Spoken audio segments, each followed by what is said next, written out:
सबसे पहले मैं आपका हमारे समाचार में स्वागत करूंगा। एक गौशाला है जोधपुर हाईवे पर। क्या इसका संचालन है, कौन इसका संचालन करता है, किस तरह संचालन किया जाता है? क्योंकि विश्व स्तरीय गौशाला इसे कहा जाता है और वाकई में ऐसी गौशाला विश्व में मेरे हिसाब से कहीं मौजूद नहीं है। विश्व स्तरीय गौ चिकित्सालय 23 फरवरी 2008 के अंदर इसकी स्थापना हुई और भगवान ने ये सौभाग्य मुझे दिया। रामदेव पशु मेला के अंदर बछड़े भटक रहे थे और आज ये छोटा सा पौधा विशाल वृक्ष बन चुका है और ये सर्व समाज का विश्व स्तरीय गौ चिकित्सालय है और सर्व समाज को ही यहाँ पर भगवान का रूप समझ करके उनकी सेवा की जाती है और सर्व समाज की पीड़ित गायें यहाँ पर आती हैं।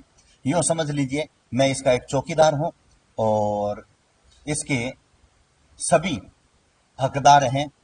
ऐसा भाव आपको यहाँ आने पर मिलेगा क्योंकि इतनी यहाँ पर सुविधाएं हैं आमजन के लिए। आमजन के लिए विशेष सुविधाएं हैं। वीआईपी रूम आम आदमी के यहाँ मिल जाएंगे, आम आदमी के लिए वीआईपी खाना मिल जाएगा, 16 तरह के व्यंजन मिल जाएंगे, नाश्ता छाछ पूरी तरह फ्री मिल जाएगी। इतनी व्यवस्थाएं एक साथ और गाड़ी रुकते ही सेकंडों में कैसे आप मैनेज करते हैं? इसलिए मैं कह रहा हूँ नेशनल लेवल पर मेरे हिसाब से कोई नहीं कर रहा।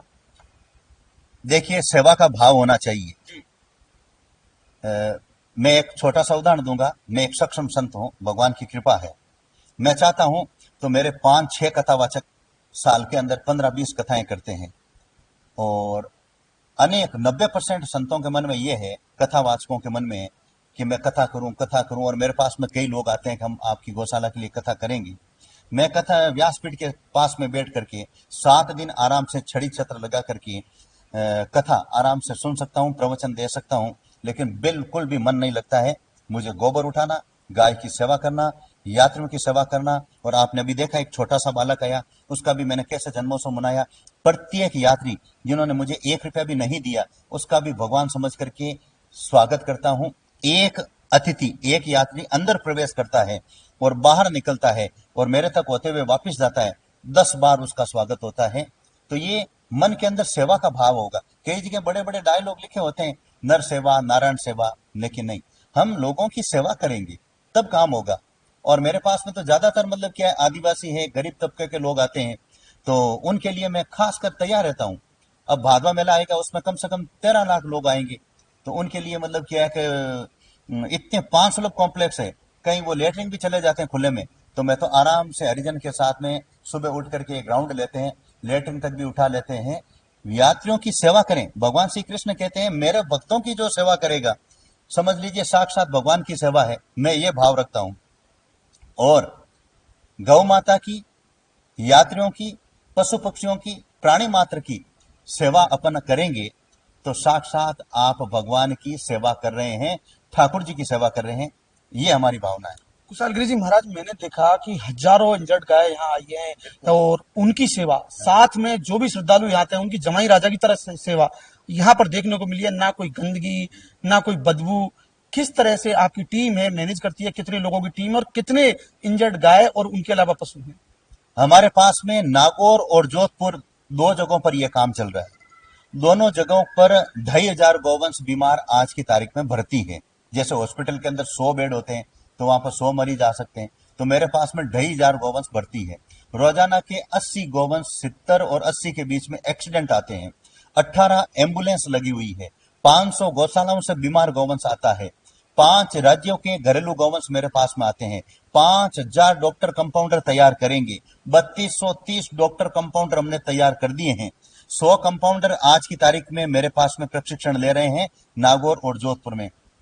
और इस कार्य को व्यवस्थित चलाने के लिए 24 घंटे के अंदर 3 पारियां हैं। उन तीनों पारियों के अंदर नागौर जोधपुर के अंदर 400 कर्मचारी हैं जो पूर्ण श्रद्धा भाव से और दिल से गायों की सेवा करते हैं।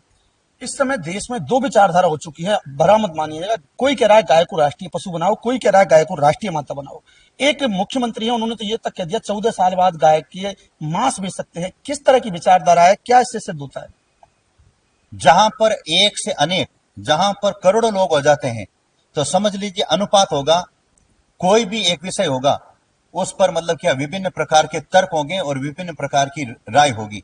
आपने देखा होगा एक भागवत कथा है, उसको बांचने का तरीका सब कथावाचकों का अलग अलग होगा।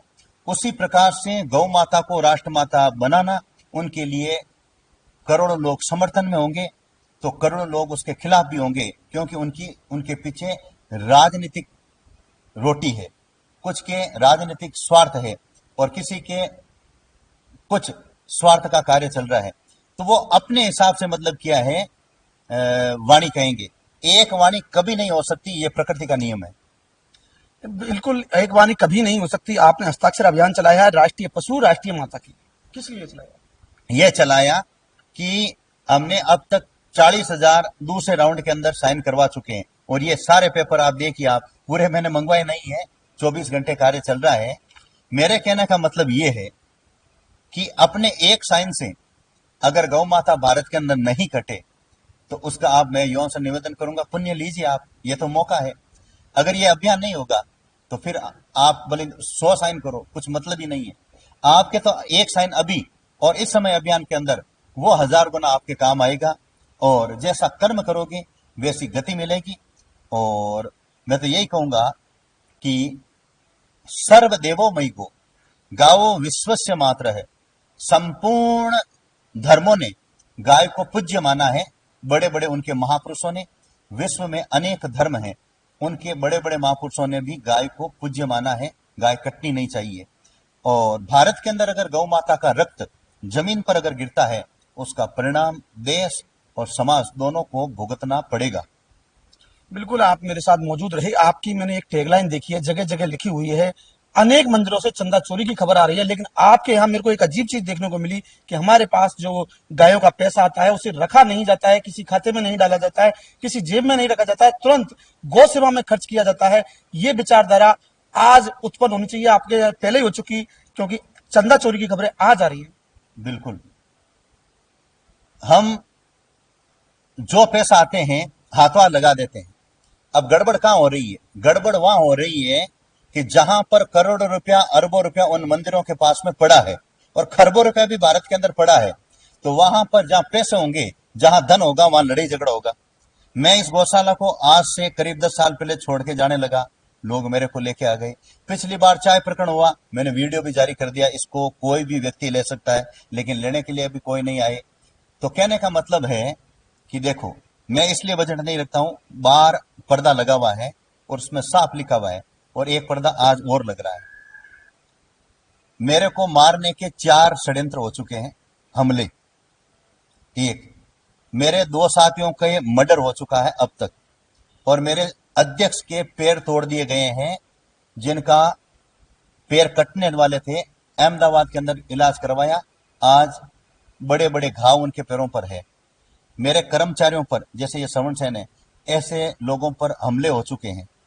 तो कोई भी अगर कार्य करेगा सेवा का, बाधाएं भी आएगी। भगवान श्री राम वनवास गए तो आप एक चीज देखिए, सोना चांदी, अच्छे कपड़े, अच्छी मतलब जो है पैरों के अंदर पादुकाएं, कुछ भी उन्होंने नहीं ली, लेकिन धनुष बाण रखा। उसी प्रकार से उन्हें मालूम था कि वनवास के अंदर राक्षस जीने नहीं देंगे।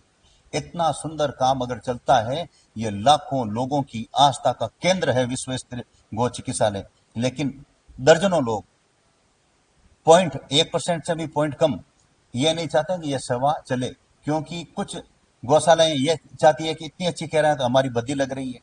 अब जैसे देश का सबसे बड़ा गौरक्षा संगठन है, गायें कटने के लिए जा रही है तो हमारे कामधेनु सैनिक वहां पहुंच जाते हैं, तो वो नहीं चाहते हैं कुशालगिरी जी महाराज जिंदा रहे।